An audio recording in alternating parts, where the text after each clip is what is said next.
Hello friends, welcome back to my channel. मैं हूं आपकी फ्रेंड वर्षा। फ्रेंड्स, आज की इस वीडियो में हम मैनेजमेंट के बारे में डिस्कस करेंगे। तो चलिए फ्रेंड्स, वीडियो को स्टार्ट करते हैं। लेकिन वीडियो को स्टार्ट करने से पहले प्लीज़ मेरे चैनल को सब्सक्राइब कर लीजिए, और अगर आपने चैनल को सब्सक्राइब कर लिया तो इस वीडियो को लाइक कीजिए और अपने फ्रेंड्स के साथ शेयर कीजिए। तो चलिए फ्रेंड्स, आज की इस वीडियो को स्टार्ट करते हैं। फर्स्ट हम बात करते हैं मैनेजमेंट के मीनिंग की। तो यहाँ पे हमने कुछ डेफिनेशंस लिए हैं। Management is the art of getting things done through others, यानी कि मैनेजमेंट एक आर्ट है जिसके अंदर किसी अदर पर्सन से काम करवाया जाता है। अब हम कुछ ऑथर से उनकी डेफिनेशन ले लेते हैं। जैसे कि कूट्स की डेफिनेशन है, management is the art of getting things done through and with people in formally organised groups, यानी कि मैनेजमेंट एक आर्ट है जिसके अंदर दूसरे से काम करवाया जाता है। फॉर्मली होती है ये, और ये जो भी ऑर्गेनाइजेशन होती है उसमें जितने भी लोग ऑर्गेनाइज्ड होते हैं उनके द्वारा ये किया जाता है। पीटर एफ ड्रकर की डेफिनेशंस की बात करें तो पीटर एफ ड्रकर ने कहा है, management is a multipurpose organ that manage a business and manages managers and manages work and worker and work. अब इसका मतलब यहाँ पर ये है कि मैनेजमेंट एक मल्टीपर्पस ऑर्गन है जिसके अंदर बिजनेस को मैनेज किया जाता है, इसमें मैनेजर को मैनेज किया जाता है, और साथ ही साथ एक जो वर्क और जो वर्कर होते हैं उनको मैनेज किया जाता है। यानी कि जो भी वर्कर्स हैं उनको मैनेज करना कि वो राइट प्लेस पे लगे, और अगर वो जो भी काम कर रहे हैं उसको एनालाइज करना कि जो भी उनको काम अलॉट किया गया था वो उसको प्रॉपर वे में कर रहे हैं या नहीं। तो ये सारे फंक्शंस जो हैं मैनेजमेंट के अंदर आते हैं। हम बात करते हैं मैनेजमेंट के प्रिंसिपल्स की। Division of work. Division of work के अंदर यहाँ पर यह है कि यहाँ पर जो भी काम होता है वो उसको इस वे में डिवाइड किया जाता है कि कोई भी पर्सन को वो उसको स्पेशलाइजेशन के तौर पे करे। ऐसा ना हो कि कोई भी पर्सन को सभी तरह के काम दे दिए जाएं तो वो वहां पे उसका जो भी स्पेशलाइजेशन है उसका प्रॉपर यूज ना हो। एक पर्सन को एक काम दिया जाए उसके स्पेशलाइजेशन के अकॉर्डिंग, जिससे कि बेटर रिजल्ट मिल सके। नेक्स्ट आता है parity between authority and responsibility. Management के अंदर रेस्पॉन्सिबिलिटी और अथॉरिटी साइड बाय साइड चलती रहती हैं, और ये दोनों एक दूसरे को कंपनसेट करती हैं एक साथ, क्योंकि जहां पर अथॉरिटी होगी वहां रेस्पॉन्सिबिलिटी भी होगी। नेक्स्ट है डिसिप्लिन। डिसिप्लिन मैनेजमेंट के लेवल्स में बहुत ही इम्पोर्टेंट है, क्योंकि इसके अंदर जो भी काम किया जाता है वो प्रॉपर वे में होता है, और अगर कोई भी पर्सन डिसिप्लिन में रहकर काम नहीं करता है तो उसको पेनल्टी भी देनी होती है। तो यहाँ पर उसका जो डिसिप्लिन होता है वो उसके बिहेवियर के थ्रू होता है कि वो किस तरह से बिहेव करता है उस पर, जो भी उसके पीयर ग्रुप है उनके साथ, या सबॉर्डिनेट के साथ, या वहाँ पे जो भी सीनियर मैनेजर हैं उनके साथ वो किस तरह का बिहेवियर रखता है। नेक्स्ट आता है यूनिटी ऑफ कमांड। तो यूनिटी ऑफ कमांड में यहाँ पर यह है कि एक पर्सन को जो भी ऑर्डर मिलेंगे वो उसके सुपीरियर से मिलेंगे, ठीक है। नेक्स्ट है unity of direction. Unity of direction में ये है कि यहाँ पर एक हेड होगा, एक प्लान होगा, और उसके जितने भी प्लान होंगे वो सारे ऑब्जेक्टिव्स के थ्रू ही प्रिपेयर किए जाएंगे। तो ये यूनिटी ऑफ डायरेक्शंस ये बताता है कि जो भी प्लान या हेड होगा वो ऑब्जेक्टिव्स के अकॉर्डिंग उन प्लान को बनाएगा, और उसके डायरेक्शंस को जो लोअर लेवल होंगे या फिर जो उसके पीयर ग्रुप होंगे उसको फॉलो करना पड़ेगा। नेक्स्ट आता है subordination of individual interest to general interest. अब यहाँ पर यह है कि एक बिजनेस के अंदर इतने सारे एम्प्लॉय होते हैं, तो ये जरूरी नहीं है कि हर एक एम्प्लॉय का इंटरेस्ट दूसरे एम्प्लॉय से मिलता हो, ठीक है। तो यहाँ पे मैनेजमेंट के थ्रू हमें ये करना होगा कि एक इंडिविजुअल के इंटरेस्ट को हम कॉमन इंटरेस्ट में किस तरह से ला सकते हैं। तो ये सारी चीजें मैनेजमेंट के अंदर ही की जाएंगी। नेक्स्ट आता है फेयर रेम्यूनरेशन टू वर्कर्स।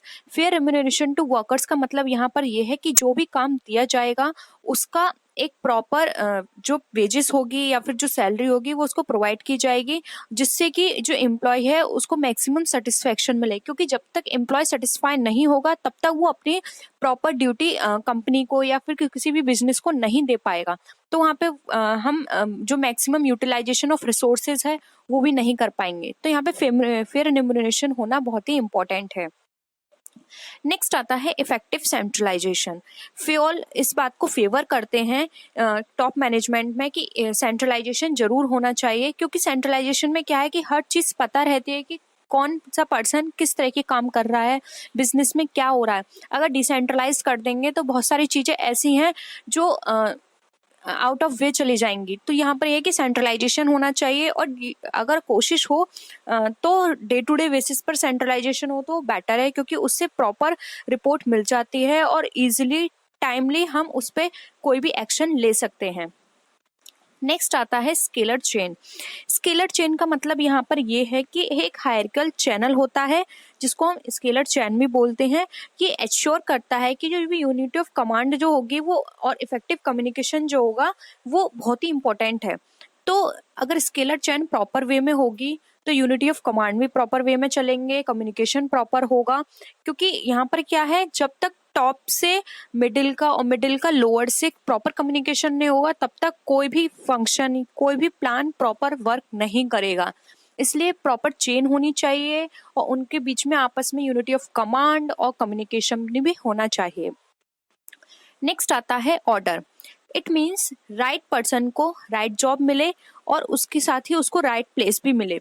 ऐसा ना हो कि कोई भी पर्सन है उसके अंदर स्पेशलाइजेशन कुछ और है जबकि उसको अपॉइंटमेंट किसी और जॉब पे मिल गया। तो इस तरह का नहीं होना चाहिए। एक पर्सन को वही जॉब मिलनी चाहिए जिसकी उसके अंदर कैपेबिलिटी है, जितना उसके अंदर पोटेंशियल है। ठीक है। नेक्स्ट आता है इक्विटी। इक्विटी का मतलब यहाँ पे जस्टिस और काइंडनेस से है। फ्योल बताते हैं कि एक वर्कर को इनकरेज करने के लिए कि वो अपना ड्यूटी को डिवोशन के साथ, लॉयल्टी के साथ करे, तो सबसे पहले उसके साथ जस्टिस करना होगा, उसके अंदर उसके साथ काइंडनेस की तरह बिहेवियर करना पड़ेगा। अगर आप किसी भी पर्सन को एज अ इक्विटी या फिर वो सारे राइट्स नहीं देते हैं तो उसके अंदर क्या होगा, जॉब के लिए कोई लॉयल्टी नहीं होगी, किसी भी तरह का कोई डिवोशन नहीं होगा। अगर आप एम्प्लॉय को एम्प्लॉय ना मान के as a family member treat करेंगे तो वो भी अपनी ड्यूटी को बहुत अच्छे से परफॉर्म करेगा।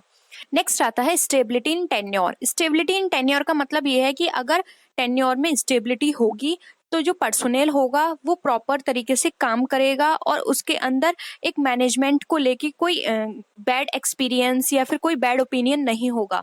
उसके माइंड में यही होगा कि मुझे तो बस सिर्फ अपना काम करना है। वो अपने कंपनी को या फिर अपने बिजनेस को अपना नहीं मानेगा, वो सिर्फ एज अ उसको वर्क मानेगा। वो सोचेगा कि यहाँ पे जितना भी लॉस हो रहा है मुझे उससे कोई मतलब नहीं है, मुझे बस अपना 9 से 5 यहाँ पे टाइम देना है, काम करना है और सैलरी लेनी है। तो ठीक है। लेकिन अगर स्टेबिलिटी होगी, उसकी कुछ जॉब सिक्योरिटीज प्रोवाइड की जाएंगी कंपनी की तरफ से, तो वहां पर वो भी और अच्छा परफॉर्म करने का सोचेगा। ठीक है। नेक्स्ट आता है इनिशिएटिव। इनिशिएटिव का मतलब यहाँ पर ये है कि यहाँ पर एम्प्लॉयज को कुछ ऐसे राइट्स भी देने चाहिए जिससे कि वो टाइम आने पर अपनी कोई भी अपॉर्चुनिटी उन्हें मिलने पर वो कुछ इनिशिएट ले पाए। क्योंकि बहुत सारे एम्प्लॉयज ऐसे होते हैं कि उनके अंदर वो पोटेंशियल होता है लेकिन उनको इस तरह के इनिशिएट करने के लिए नहीं कहा जाता, उनको वो राइट नहीं होते, तो उनके पास इतना अच्छा एक्सपीरियंस और स्किल होने के बावजूद भी वो उसको नहीं परफॉर्म कर पाते। तो थोड़े इनिशिएटिव एम्प्लॉयज को भी देने होंगे कंपनी की तरफ से। नेक्स्ट आता है एक्सप्रेट द कॉर्प्स। एक्सप्रेट द कॉर्प्स का मतलब यहाँ पे ये है कि यहाँ जो मेंबर हैं कंपनी के, उनको अंदर म्यूचुअल अंडरस्टैंडिंग होनी चाहिए, हार्म नहीं होनी चाहिए। क्योंकि जब तक उनके अंदर ये अंडरस्टैंडिंग नहीं होगी एक दूसरे के साथ तो वहाँ पे मोस्टली डिस्प्यूट बने रहेंगे। क्योंकि एक एम्प्लॉय जो सोचता है वो सेकंड एम्प्लॉय नहीं सोचेगा, तो हर किसी के जो ओपिनियन होंगे वो अलग अलग होंगे और जब तक एक ओपिनियन नहीं होगा तब तक बेटर रिजल्ट नहीं मिल सकते। तो ये वाली स्प्रिट भी होनी चाहिए। अब हम बात करते हैं मैनेजरियल फंक्शंस की। फ्रेंड्स, मैनेजरियल फंक्शंस में बहुत सारे फंक्शंस हैं जैसे कि planning, organising, staffing, directing and controlling. हम बात करते हैं हेनरी फ्योल की। तो हेनरी फ्योल ने इनको डिवाइड किया है प्लानिंग में, organising, commanding, coordinating and controlling. तो फ्रेंड्स, एग्जाम्स में इस तरह से बहुत पूछे जाते हैं कि हेनरी फ्योल ने कौन कौन से फंक्शंस को बताया है। ठीक है। तो आपको ये याद रखना होगा कि हेनरी फ्योल ने ये 5 फंक्शन से वो बताए हैं। जबकि ल्यूथर गुलिक ने कीवर्ड दिया है पोस्ट कॉर्प को। पोस्ट कॉर्प आपने पढ़ा होगा। पी से होता है प्लानिंग, ओ से ऑर्गेनाइजिंग, एस से स्टाफिंग, डी से डायरेक्टिंग, सी से कंट्रोलिंग, आर से रिपोर्टिंग एंड बी से बजटिंग। तो ये किसने दिया है? ये दिया है लूथर गुलिक ने। तो आपको याद रखना होगा कि जो कीबोर्ड है वो दिए हैं लूथर गुलिक ने। अब हम बात करते हैं मैनेजमेंट बाय ऑब्जेक्टिव्स की। जैसा कि हम देखते हैं कि प्रेजेंट टाइम में अ, हम देखते हैं कि ओल्ड टेक्निक्स को रिमूव कर दिया गया है और डिफरेंट टाइप्स की न्यू न्यू टेक्निक्स आ गई हैं, और ये बहुत ज़रूरी भी है क्योंकि आज के टाइम में जिस तरह की टेक्नोलॉजी चेंज हो रही है, तो वही पुरानी ओल्ड टेक्निक को लेकर बिजनेस को करना बहुत ही मुश्किल है, और ना ही हम अपने जो भी हमने टारगेट सेट किए हैं उनको हम इजिली अचीव कर पाएंगे। तो आज के टाइम में डिफरेंट टेक्निक्स हैं जिनको अचीव किया जा रहा है, तो एमबीओ उनमें से ही एक है, जिसका फुल फॉर्म होता है management by objectives. Management by objectives का जो कॉन्सेप्ट था वो दिया था पीटर एफ डकर ने। पीटर एफ डकर इसमें बताते हैं कि जो भी परफॉर्मेंस और रिजल्ट्स हमें चाहिए होते हैं वो डिपेंड करते हैं survival and prospectus of the business पर। अब ये सर्वाइवल एंड प्रोस्पेक्टस किस तरह से होगा, तो वो हम करेंगे मैनेजमेंट बाय ऑब्जेक्टिव्स के थ्रू।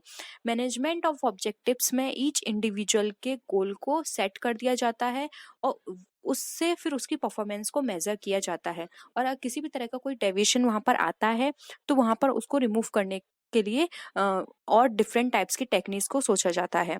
तो मैनेजमेंट बाय ऑब्जेक्टिव्स में यही होता है कि जो भी इंडिविजुअल है उसके एक प्रॉपर गोल को सेट कर दिया जाए और उसके गोल को जो बिजनेस के ऑब्जेक्टिव्स हैं उससे कंबाइन कर दिया जाए, जिससे कि उनके जो इंडिविजुअल गोल हैं वो तो अचीव हो ही हो, लेकिन उसके साथ साथ जो बिजनेस के ऑब्जेक्टिव्स हैं वो भी इजिली अचीव हो पाए। अब हम बात करते हैं स्टेप्स इन एमबीओ में। तो फर्स्ट स्टेप जो आता है वो है formulating organisational objective. MBO programme के अंदर फर्स्ट स्टेप हमें बताता है कि जो मेन ऑब्जेक्टिव है वो कंपनी का क्या है, क्योंकि जब तक हमें मेजर ऑब्जेक्टिव नहीं पता होगा तब तक हम किसी भी एक्टिविटी को नहीं कर सकते। मेजर ऑब्जेक्टिव जो होता है बिजनेस का वो सर्वाइवल और एक्सपेंशन में हेल्प करता है। तो इसका बस एक ही मेजर ऑब्जेक्टिव है कि जो बिजनेस है उसके पास उसकी मतलब ये हो कि वो इजिली सर्वाइव कर पाए और उसका एक्सपेंशन हो पाए। तो इस मेजर ऑब्जेक्टिव को अचीव करने के लिए डेरिवेटिव ऑब्जेक्टिव को सेट किया जाता है, डिफरेंट डिपार्टमेंट्स के ऑब्जेक्टिव को सेट किया जाता है, जिससे कि हर किसी को एक टारगेट दे दिया जाता है कि आपके पर्टिकुलर डिपार्टमेंट का ये टारगेट है, आपको इसको अचीव करना है। जब सभी डिपार्टमेंट के टारगेट सेट कर दिए जाएंगे तो वो सारे टारगेट जब अचीव हो जाएंगे तो सारे टारगेट मिलाकर वो हेल्प करेंगे हमारे ओवरऑल बिजनेस के टारगेट को अचीव करने में। तो यहाँ क्या होता है, इंडिविजुअल लेवल पे उनके एम डिसाइड कर दिए जाते हैं और उन एम्स को बिजनेस के ऑब्जेक्टिव्स से जोड़ दिया जाता है, जिससे कि बिजनेस के ऑब्जेक्टिव्स इजीली अचीव हो पाए। सेकेंड पॉइंट आता है सेटिंग अप सबऑर्डिनेट गोल्स। अब यहाँ पर क्या होता है, सबऑर्डिनेट के गोल्स को सेट कर दिया जाता है, यानी कि जो भी डिफरेंट डिपार्टमेंट लेवल है उन सबके जो सबऑर्डिनेट होते हैं उनके unit wise, individual level wise या सेक्शन लेवल वाइज उनके जो ऑब्जेक्ट गोल्स होते हैं या ऑब्जेक्टिव होते हैं उनको सेट कर दिया जाता है कि आपका ये टारगेट है, आपकी ये स्पेसिफिक रेस्पॉन्सिबिलिटी है, आपको इतना काम अपने जो भी आपके डिपार्टमेंट के अंदर एम्प्लॉयज हैं उनसे करवाना है। तो इससे क्या होता है, अब उनको सेट कर दिया, उनके टारगेट को फिक्स कर दिया, तो अब वो अपने टारगेट को अचीव करेंगे। उनके टारगेट्स अचीव होंगे, उसकी हेल्प से बिजनेस के टारगेट भी इजिली अचीव हो पाएंगे। फिर होता है third step periodic meetings. Periodic meetings के अंदर है कि कंपनी के अंदर पीरियोडिक मीटिंग्स कंडक्ट कराई जाएं, जिससे कि जो सबऑर्डिनेट स्टाफ है उसके व्यूज को जाना जाए, क्योंकि कई बार क्या ऐसा होता है कि स्टार्टिंग में उनके टारगेट तो अचीव कर दिए थे लेकिन बीच में इस तरह की प्रॉब्लम्स आ जाती हैं, इस तरह के सकमस्टांसेस आ जाते हैं जो कि लगता है उनको कि जो उनको टारगेट दिया गया है वो अचीव करने में प्रॉब्लम हो रही है। तो वहाँ पे अगर मीटिंग पीरियडिकली कंडक्ट की जाएगी तो वो अपनी व्यूज को कंपनी के साथ या फिर जो भी अपने सुपीरियर लोग हैं उनके साथ वहाँ पे डिस्कस कर सकते हैं, जिससे कि टाइम रहते हुए वो उसमें चेंजेस कर पाएं और जो भी उनके ऑब्जेक्टिव्स हैं उनको वो अचीव कर पाएं। क्योंकि ऐसा नहीं होता कि जो स्टार्टिंग में सेट कर दिया वो वैसी सिचुएशन आपको पूरे टाइम मिले। कई बार ऐसा होता है कि सिचुएशंस चेंज हो जाती हैं, तो उन सिचुएशंस के अकॉर्डिंग भी ऑब्जेक्टिव्स को चेंज करना एक रियलिस्टिक चीज है और इसको फॉलो करना ही बहुत आज के टाइम में बहुत ही इम्पोर्टेंट है, क्योंकि जब तक हम फ्लेक्सिबल नहीं होंगे तब तक हम अपने जो भी ऑब्जेक्टिव्स हैं उनको अचीव नहीं कर सकते। Next and the last step है इसका परफॉर्मेंस अप्रेजल।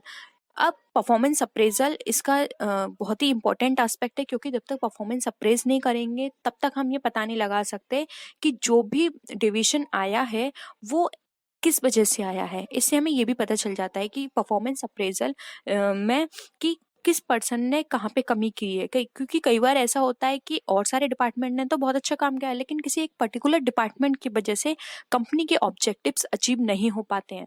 तो अगर वहाँ पे इजीली परफॉर्मेंस को अप्रेस किया जाएगा तो वहाँ पता चल सकता है कि कहाँ पे कमी थी, जिससे कि वो आगे जाके उसको इजीली करेक्ट कर पाए और आगे जाके उनको किसी भी तरह का लॉस ना हो। अब हम बात करते हैं बेनिफिट्स ऑफ एमबीए की। तो यहाँ पर हम बात करेंगे कि क्या क्या बेनिफिट्स हैं एमबीए यानी मैनेजमेंट बाय ऑब्जेक्टिव के। फर्स्ट है कि यहाँ पर ऑब्जेक्टिव सबको पहले से ही क्लियर होते हैं, तो यहाँ पर एवरी पर्सन जानता है कि उसकी ड्यूटीज एंड एक्सपेक्टेशंस क्या हैं, कंपनी उससे क्या एक्सपेक्ट करती है, तो उसी के हिसाब से वो काम करेगा, तो पूरा मैनेजमेंट बेटर तरीके से अपनी ड्यूटीज को परफॉर्म कर पाएगा। सेकंड बेनिफिट इसका ये होता है कि यहाँ पे एवरी इंडिविजुअल बिजी रहता है अपने काम में, क्योंकि उसको ये जरूरत नहीं है कि अब कोई आएगा उसको इंस्ट्रक्शन देगा या गाइडेंस देगा तब वो अपने काम को करना स्टार्ट करेगा, क्योंकि अब सबके सेट हो चुके हैं गोल, तो उनको उसी के अकॉर्डिंग प्लानिंग करनी है और उन सब चीज़ों के अकॉर्डिंग ही सारे काम करने हैं, तो यहाँ पे लोग बिजी रहते हैं।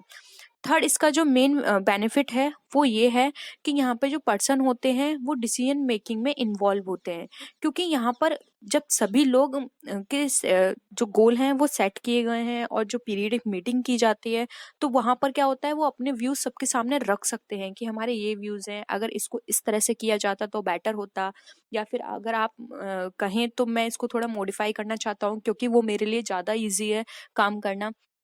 तो इस तरह से क्या होता है कि वह डिसीजन मेकिंग में भी पार्ट ले पाता है और उससे उसकी जो एफिशिएंसी है उसको वो अच्छे से यूटिलाइज कर पाता है और बेटर रिजल्ट भी निकल कर आते हैं। नेक्स्ट बेनिफिट है इसका कि एमबीओ इंट्रोड्यूस करता है कि इसके अंदर सेल्फ कंट्रोल है। सेल्फ कंट्रोल किस तरह से हुआ?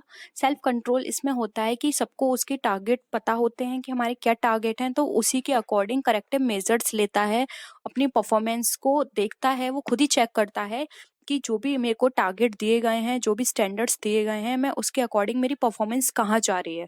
अगर उसको लगता है कि मेरी परफॉर्मेंस कम जा रही है तो वो सही टाइम पर उनको ठीक कर सकता है और अपनी परफॉर्मेंस को वहाँ पे वो इंक्रीज कर सकता है।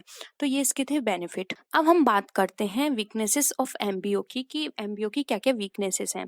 फर्स्ट जो इसकी मेजर वीकनेस है वो ये है कि इसके अंदर अब हर कोई अपने जब इनके जो गोल्स होते हैं वो सेट कर दिए गए हैं, तो हर पर्सन बस अपने ही गोल के बारे में सोचता है। वो ये भी नहीं देखता कि जो भी रिसोर्सेज हैं हमारे बिजनेस के अंदर वो स्कार्स हैं, हमें उसको वेस्ट नहीं जाने देना है। वो सिर्फ अपने गोल के बारे में सोचता है रेदर देन किसी और के गोल या किसी और की हेल्प करने का सोचे। वो सिर्फ अपने गोल के बारे में सोचता है कि हमारा ये स्टैंडर्ड्स परफॉर्मा है, हमें इसके अकॉर्डिंग परफॉर्मेंस करनी है, हमें इतना ऊंचा पहुंचना है, बस वो उसी के बारे में सोचते हैं। सेकंड है कि ये शॉर्ट टर्म गोल को हम बोलेंगे कि शॉर्ट टर्म गोल के लिए ज़्यादा बेनिफिटेड रहता है, ये लॉन्ग टर्म गोल या लॉन्ग टर्म ऑब्जेक्टिव की बात नहीं करता है, तो इससे ये भी इसका एक मेजर ड्रॉबैक है। नेक्स्ट है कि ये सिर्फ सेटिंग ऑब्जेक्टिव के बारे में सोचता है कि हमें ऑब्जेक्टिव सेट करने चाहिए हर डिपार्टमेंट के, हर इंडिविजुअल के या फिर हर यूनिट के, लेकिन किसी भी ऑब्जेक्टिव को सेट करना एक कोई छोटा टास्क नहीं है।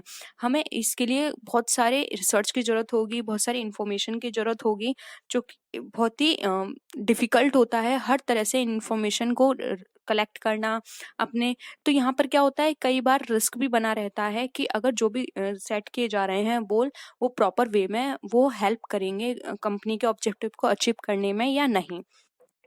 नेक्स्ट आता है कि इसमें एमबीओ ये टोटली हमारा डिपेंड करता है फीडबैक सिस्टम पे, और फीडबैक सिस्टम अगर इफेक्टिव नहीं होगा तो एमबीओ भी हमारा प्रॉपर तरीके से काम नहीं करेगा, और ना ही यहाँ पे अगर आपने जो इन्फॉर्मेशन कलेक्ट की है अगर वो भी प्रॉपर वे में आपने सही इन्फॉर्मेशन कलेक्ट नहीं की है, तो यहाँ पे जो हमारे जो भी टारगेट हमने अचीव किए हैं उसको अचीव सेट करना या टारगेट जो हमने अचीव किए हैं उनको अचीव करने से भी हमें कोई फ़ायदा नहीं होगा, क्योंकि वो हमारे को हेल्प नहीं करेंगे हमारे जो बिजनेस के ऑब्जेक्टिव्स हैं उसको अचीव करने में।